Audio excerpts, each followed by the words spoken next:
Good afternoon and welcome to TVM News. Today is Friday, October 26th. I'm Tatiana Tell. And I'm Stephanie O'Malley. This week we'll tell you about a Scranton police officer arrested for violating a protection from abuse order. We'll also cover President Trump's threat to close the southern U.S. border as migrants fleeing Honduras make their way north through Mexico. And we'll check in with TVM sports anchor Justin Kaharski to find out the latest in Marywood sports. Marywood Student Activities Crew is celebrating Halloween a little early tomorrow with a Disney Channel original movie. The group originally planned to host a showing of Halloween Town drive-in movie style in the lower pit parking lot. However, due to rain in the forecast, the showing has been moved to the upper main floor in the Nazareth Student Center. All are welcome to bring a beanbag, chair, or blanket. Free snacks and drinks will also be available at the event. The movie starts at 7 p.m. tomorrow night. Marywood's Human Resources Department proposed a proclamation to have a statewide Human Resources Professionals Week was passed last week. To celebrate, the HR department held an open house. I was there to talk to the department about the proclamation. I'm here outside of the Human Resources Office where the Marywood community is celebrating HR Professionals Week. Members of the Marywood community gathered in the Human Resource Office on October 25th to celebrate HR Professionals Week. HR Professionals Week acknowledges the dedication and hard work that human resource workers do all over the state. Here in Marywood, we try to make sure that everybody realizes that we're working hard on their benefit and on their behalf to ensure that we have hands-down HR success by keeping hopes up, hearts right, and holding positive results. We tell everybody, look, everything's good at Marywood and getting better every single day, and that all starts with HR. The week is also about shedding a positive light on HR work. A lot of the times, HR is like a place you don't want to. It's bad, so we want to change that to a positive and more helpful light. And in any organization, especially here at Marywood, you can't do much without all the people working together in a great environment. We ensure that everybody is treated with great respect and equanimity as well as fairness across the board. With TVM News, I'm Tatiana Tell. Jeopardy! Meet Fear Factor in a challenge for students to test their knowledge and conquer their fears for cash prizes. TVM's Carly Kaminsky has the story. Here in the Littoral at Marywood-University is Fear the Game Show, which is a combination of Jeopardy! And Fear Factor that tests your knowledge and ability to face your fears. SAC hosted the event in the Littoral Room on Wednesday, October 24th. Junior computer science major Jake Kreiser took part in the activity along with his team members. I got chosen to help the red team with a challenge, and the challenge was I had to go up and there was a toilet bowl on a table, and there was pudding and pieces of hamburger, noodles, and we had to fish out Snickers bars, like bite-sized Snicker bars, and the winner got $10, and it was just a fun event to go to. Students played for prizes such as money and snacks by displaying their skills in trivia games. With TVM News, I'm Carly Kaminsky. Marywood's Environmental Club Pugwash encouraged students to use their green thumbs this month. Pugwash invited students to submit photos of plants for their plant competition throughout the month of October. The plants in the pictures had to fit into the categories of Best Decorated Plant, Smallest Plant, and Most Purposeful Plant. The winners are going to be announced today in the Learning Commons at 3 p.m. Marywood's Graduate Student Council is hosting a taco social this afternoon. Students who attend will get to meet the new Graduate Student Council Executive Cabinet and meet other graduate students. The social will run until 5 p.m. in seminar rooms 331 and 337 in the Learning Commons. Freeland American Legion Post 473 donated $1,000 to the Student Veteran Alliance Service Dog Program. The Dog Tags program, which stands for Train, Assist, Guide, and Serve, helps veterans who suffer from post-traumatic stress disorder and traumatic brain injuries. Marywood's Global Unity Club held an event last night to celebrate a traditional Mexican holiday. I was there to help celebrate the Day of the Dead. Day of the Dead is a Mexican holiday that honors lost loved ones in many different ways. The Global Unity Club held an event to celebrate Dia de los Muertos, or Day of the Dead, at the Latour Room in Nazareth Hall. The event featured Mexican food, face paintings, crafts, and performances from the cheerleading, step, and dance teams. Graduate student Jenny Gonzalez recently joined the Global Unity Club. She says the holiday is a way to celebrate loved ones who are no longer here. So the Day of the Dead, at least for our culture, and my understanding based on growing up in a Mexican family, is where you pay your respects, and it's a day where you give an offering to your loved ones that passed away. So usually the way you set up in Mexico traditionally is it's a couple days of just praying, and then on the table you place candles, flowers, and something that the person loved to do. Global Unity Club co-president Desiree Rodriguez Littleford says she wants students to get a taste of Mexican culture. Because it's learning about Mexican culture and a holiday, and it's basically like a party, but we're celebrating actually our loved ones that actually passed away, but in a happy, spiritual way. Sophomore architecture major Devin Rowley says the event makes him feel at home. Oh, I love it. I'm Spanish, so I do this all the time at home too, so I love it here. It's like natural. It's just like bringing something from home here too, to my second home kind of, so it's actually pretty cool. For TVM-News, I'm Stephanie O'Malley. Marywood students Kendall Farrell and Dimitri Thompson are launching a Kickstarter for their invention, the Uniglide. The two senior business students who are responsible for creating Marywood's shuttle system have invented a device that makes it easier to clean underneath cars. They plan to officially launch their Kickstarter this December. To learn more about the Uniglide, you can visit their Facebook page, Thompson Farrell Products. When we come back, we'll bring you local news, including a unique history lesson for a group of students at the Wyoming Area Intermediate Center. Don't go anywhere. Hey Bobo, do trees tell each other stories? I'm sorry, I'm afraid I don't know that. Hey, why don't we go find out? Listen. Can birds draw pictures? I don't have an answer for that. Dad, do stars visit their friends? Look!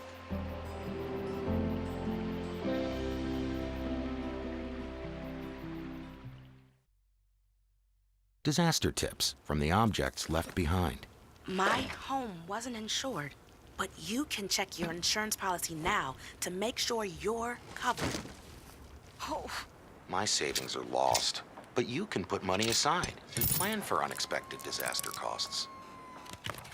We're lost forever, but you can scan important documents now so they survive. Whoa. For more tips on how to prepare, visit ready.gov. Back to TVM News. The U.S. Justice Department has opened an investigation into child sex abuse cases in the Catholic Church throughout Pennsylvania. 7 of the 8 Roman Catholic dioceses in the state have confirmed they are cooperating with the investigation. 2 Eastern Catholic dioceses are apparently also being investigated. This is the first federal investigation of the church scandal, which has spread to priests both nationwide and around the world. U.S. Attorney William McSwain of Philadelphia issued the subpoenas and is demanding that bishops turn over detailed information to help determine if any federal crimes occurred, including the transporting of children across state lines for illicit purposes and the sending of sexual images by phone or computer. McSwain is also seeking evidence of cover-ups of the abuse by either reassigning of the priest or money paid to avoid the abuse coming public. The Scranton Police Department arrested one of its own after he was accused of a protection from abuse violation. Police said Detective Tim Harding's violation occurred last week when he called the victim on his cell phone, breaking the PFA no-contact order. Harding was taken to Lackawanna County Jail with a bail of $50,000. Harding is currently on paid administrative leave from the Scranton Police Department until further notice. A homeless man has been sentenced to 11 to 23 months in Lackawanna County Prison following the robbery of a woman at gunpoint last fall. David Wilson Bell admitted to using a pellet gun to hold up Karen Grouse-Gruber and her friend near Scranton Preparatory School. He got away with $50 in cash. Bell said he used the money to buy crack cocaine. Bell's attorney asked the court for leniency, saying Bell accepted responsibility and was being admitted into inpatient rehabilitation. Bell will serve 5 years probation following his release and must pay restitution. A police chase for a stolen ambulance in Dixon City ended in a crash last week. A woman allegedly stole a Geisinger Community Medical Center ambulance in Scranton. Police used the ambulance's GPS to find the vehicle in Oliphant, where the woman struck a borough police cruiser. The vehicle then crashed into a tree in Dixon City behind homes at Amherst and Templeton Drives. Police say the ambulance is destroyed. No injuries were reported, and the suspect is undergoing a mental health evaluation. More than 1,000 people from northeastern Pennsylvania paid their respects to State Representative Sid Michaels Kavulich. Kavulich died last week from complications following heart surgery. Kavulich represented the 114th District in Lackawanna and Luzerne counties since 2010. Before running for public office, Kavulich was a sports anchor at WBRE and WYOU TV for more than 25 years. He is survived by his wife Linda and their 3 children. Kavulich was 62 years old. The lawyer representing 2 women in the Lackawanna County Prison sexual abuse lawsuit has dismissed Commissioner Pat O'Malley as a defendant. The 2016 suit originally listed dozens of Lackawanna County government and prison system officials as defendants. Allegations against O'Malley date back to his time as a county prison correctional officer. The suit alleged that he had knowledge of abuse taking place and covered it up. The commissioner's lawyer said no evidence was found to support the allegations against O'Malley. The superintendent of schools for the Diocese of Scranton is stepping down. Monsignor David Tressler took over the post in 2014 after serving in various administrative positions in the schools. While Superintendent Tressler worked to incorporate more technology and emphasize STREAM programs, which stand for science, technology, religion, education, art, and math programs. He will now focus on ministry as pastor at Sacred Hearts of Jesus and Mary in German. Some future Abington Heights graduates will receive an associate degree along with their high school diplomas as part of a new partnership. Lackawanna College's Level Up program creates a dual enrollment path for students that would reduce the costs and barriers of going to college. The Clark Summit High School is one of 20 schools in Pennsylvania enrolled in the program. Over 90 Abington Heights sophomores and juniors have signed up. Johnson College received an over $76,000 grant from the Appalachian Regional Commission. The college will match the grant and purchase 12 different training systems to provide its students with access to technology and tools that potential employers want their new hires to have. Johnson College is ranked number 10 on Forbes' top 25 two-year trade schools. Some 4th grade students in Luzerne County learned history through a family story recently. 93-year-old Mae Thomas is the daughter of a Titanic survivor, and she told students at the Wyoming Area Intermediate Center about the ill-fated ship her mother, uncle, and brother boarded over 100 years ago. Her mother and brother escaped in a lifeboat from the sinking of the historic ship, but her uncle did not survive. Thomas has spoken to students and senior citizens about the Titanic and her family history for the past 6 years. After the break, we'll bring you national news about a lawsuit filed against an Ivy League university. But first, let's take a look at the 7-day forecast.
Planning the right amount of food is hard. The Guestimator makes it easy. Just tell it who's coming and what's for dinner. Then it tells you how much to make. And yes, it even plans for leftovers. Try it at SaveTheFood.com. Thanks for watching TVM News. President Trump is threatening to close the southern U.S. border as migrants fleeing Honduras make their way north through Mexico.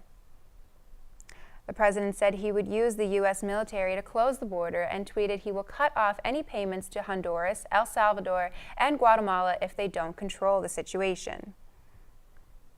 Thinking about everything, including the military, not just the National Guard. The military is what I'm thinking about.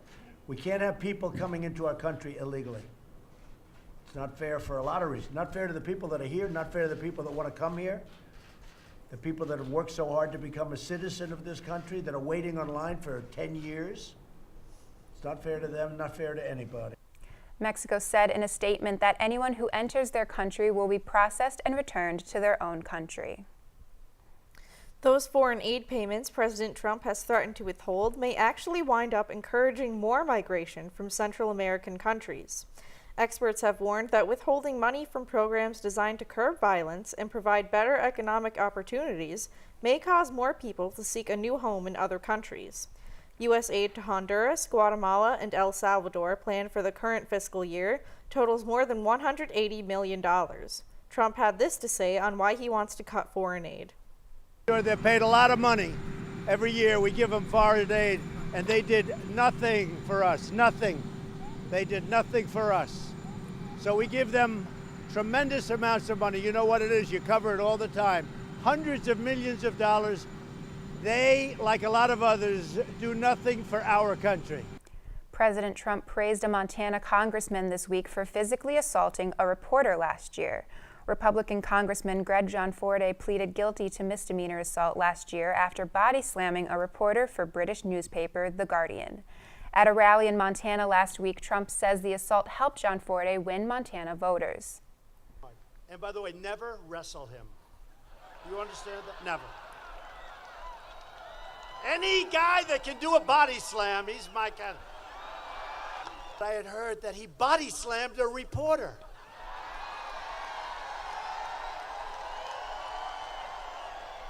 And he was way up. And I said, oh, this was like the day of the election or just before. And I said, oh, this is terrible. He's going to lose the election. Then I said, well, wait a minute. I know Montana pretty well. I think it might help him. And it did. These comments come while bipartisan pressure builds on Trump to hold Saudi Arabia responsible for the apparent murder of Saudi journalist Jamal Khashoggi, who wrote for The Washington Post.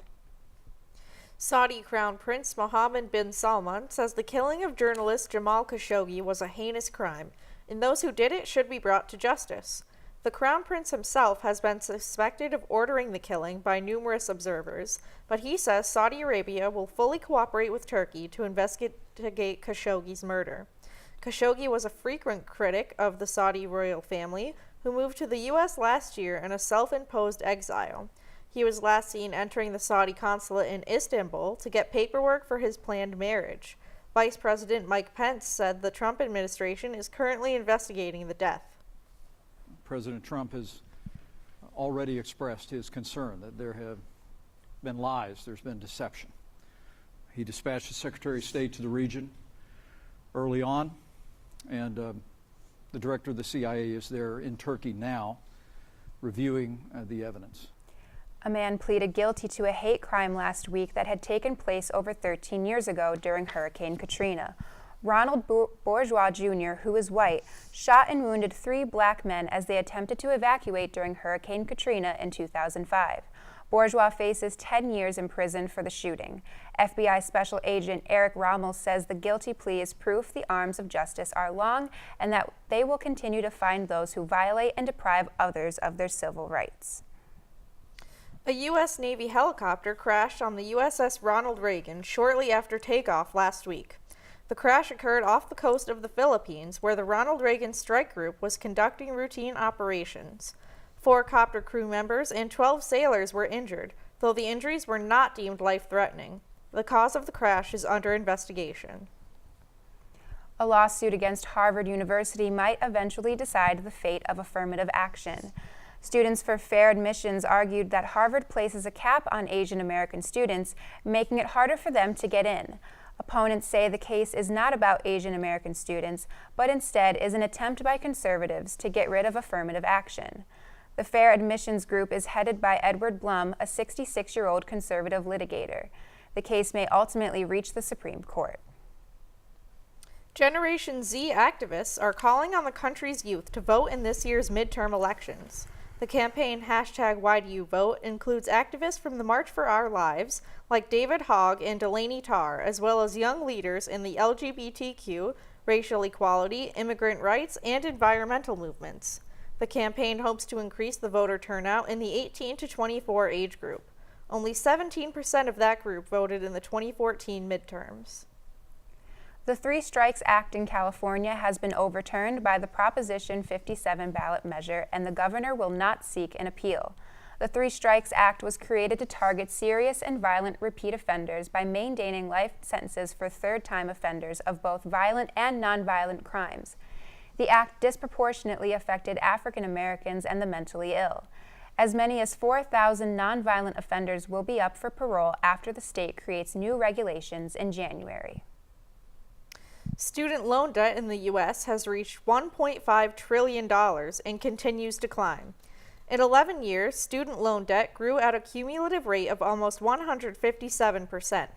Tuition rates at public and private universities, loan delinquency rates, and loan interest rates are also reaching all-time highs. Education tech company Chegg says 6 in 10 students have frequent anxiety about their debt. The firm suggests students are proactive by researching different repayment plans. Scientists in China plan to launch a man-made moon into orbit by 2020. The moon will reflect the sun's light back onto the streets to supplement nighttime lights in the city of Chengdu. Officials say the moon could be 8 times brighter than the actual moon and will also orbit much closer.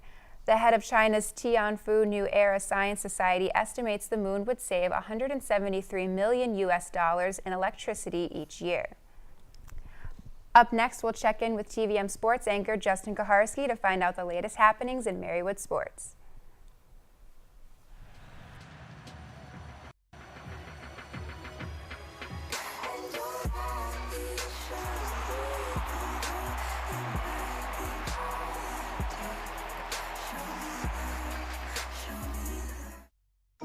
This is the story of a boy who is very sensitive to lights and sounds.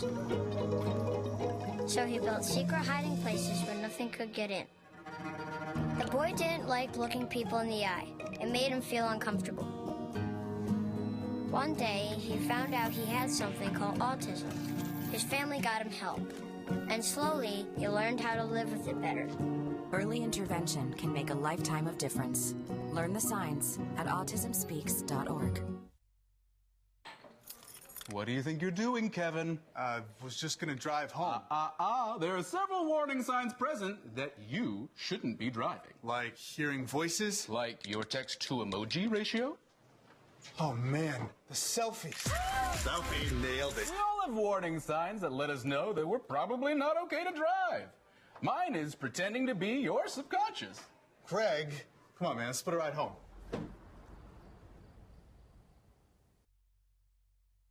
I dare you. I dare you to change the world. Yeah, you. Getting that college education. I dare you to be somebody important. Like be a teacher. Or a reality TV star. I dare you to stand up here. To call the shots. To be a role model. An inspiration. An innovator. To be a teacher. Think you can change my life? Make me excited about science like you? Have a career that really means something? Then do it. I dare you.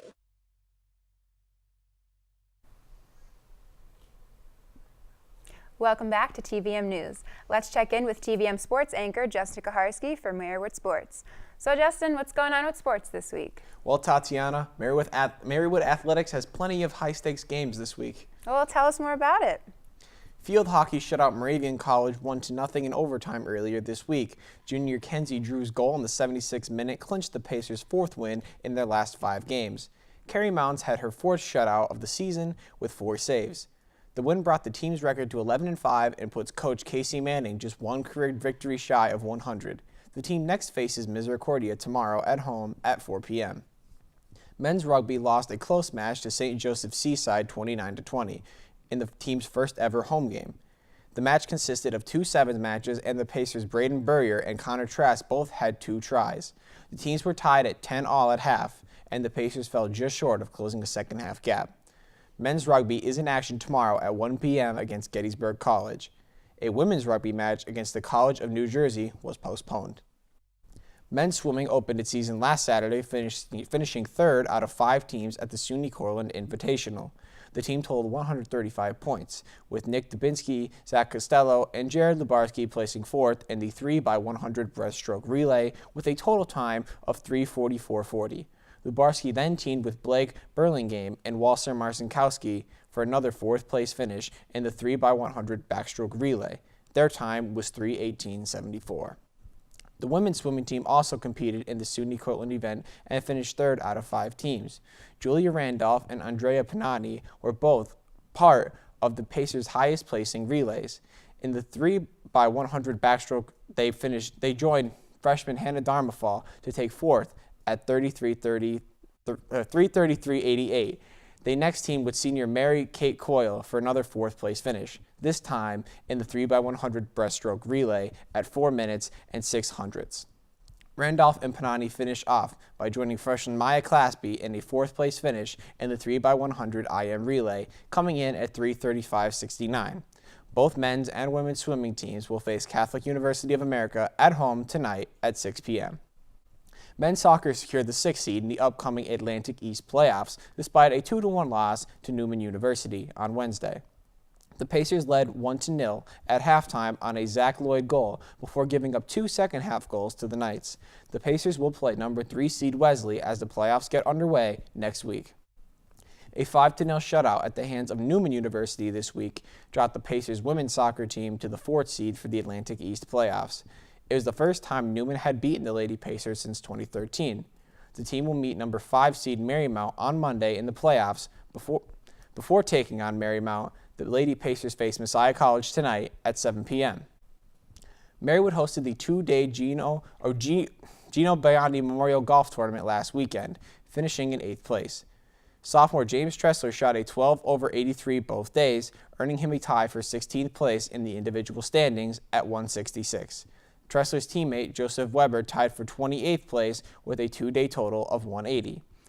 In volleyball this week, Lancaster Bible edged Marywood in 3 close sets. Marywood's Perry Sheeran had 11 kills and is now just 4 kills short of the school career record. Gabriela Santos and Jordan Vossler had 10 digs apiece, while Sarah Burgos had 20 assists. Sam Compton recorded 3 aces. Marywood now faces Wesley College with playoff seedings at stake. The winner of tonight's Marywood-Wesley match will be the number 4 seed in the Atlantic East Conference playoffs and will host a playoff match. In NBA headlines, Stephen Curry's 51 points in just 3 quarters led the Golden State Warriors to a 144-122 win over the Washington Wizards this week. Curry hit 11 three-pointers in 16 attempts. He has scored 30 points or more in 4 out of 5 Golden State games this season. It was also Curry's 6th career 50-point game. The Boston Red Sox lead the World Series 2-0 going into tonight's Game 3 against the Los Angeles Dodgers. The Red Sox doubled the Dodgers in each of the first 2 games, winning 8-4 and 4-2. As the Fall Classic moves to the West Coast, Boston sends out 17-game winner Rick Porcello to face the Dodgers' Walker Buehler, whose regular season record was 8-5. That's all for sports this week. Back to the desk. Thanks, Justin. 28 wheelchair-bound patients from Shriners Hospital in Salt Lake City are gearing up for Halloween with some very special costumes. For the past 3 years, the hospital has hosted a wheelchair costume clinic to help the kids design costumes for their wheelchairs. At this year's clinic, hospital staff and volunteers helped to create everything from fighter pilot to bus driver. Well, I hope those kids get a lot of candy. Me too. So that's going to do it for this week's edition of TVM News. For all of us at TV-Marywood, thanks for tuning in. Be sure to follow TV-Marywood's YouTube page and like the TVM Facebook page to stay up to date on the latest happenings and to watch additional content. I'm Stephanie O'Malley. And I'm Tatiana Tell. See you next week.